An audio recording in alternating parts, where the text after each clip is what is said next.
Average day looks like total insanity usually. And that's also because I run a coaching company, and so there's a lot of other stuff to go on.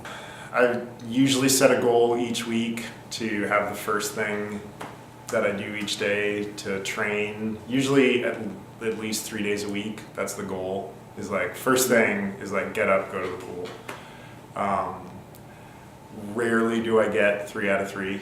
I'd say usually the first thing that happens in the day is kind of 90 minutes to 2.5 hours of like email and desk work and things like that. Then I'll often swim. I swim 5 days a week. I like swimming on weekdays. I hate swimming on the weekend for some reason. It just doesn't seem like weekend work.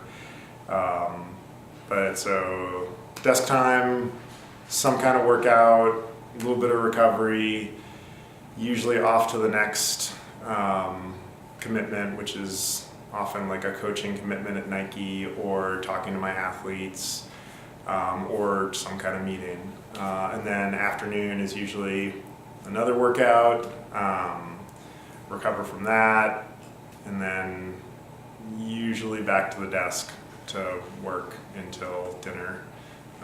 And then I try not to work after dinner. I had a swimmer at Nike once say like, "Oh, you have no idea what like a real job is like," and it really bugs me because people think that professional triathletes or professional cyclists, that it's this kind of like it's like this country club experience, and it's a job just like any others, and it's a really hard job.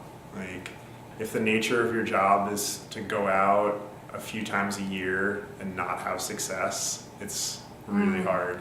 And you spend the rest of the year trying to be good enough to have success on those few days. So it's hard. If I could do any other sport, I think I would do long distance trail running. That's just kind of my favorite. But one of the things I love about triathlon is no triathlete could ever give you a canned response to that question, because every day is different, every week is different, and as you know, with the off season, on season, every time of year is different. I love the variability. I love that some weeks are only 10 hours and some are 30 and some are nothing and some are crazy intense, and you build up to a race and then you taper and then you race and then you need to rest and then get back into it. And that's it keeps it dynamic because of other distractions.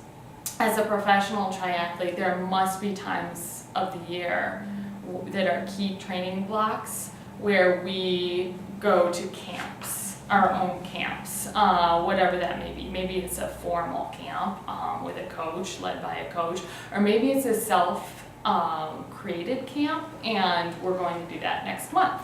And I love those because it's really essential to get in key heavy block training to pretty much have no distractions. And so those times, grueling as they may be, I actually love them because then we get to, again, kind of self-scripted, live the life of waking up early, training before the sun rises, eating breakfast, training, eating second breakfast, training, riding 100 miles, eating dinner and going to bed. And certainly you couldn't do that forever because you wouldn't have any family or friends or sanity or a job other than triathlon.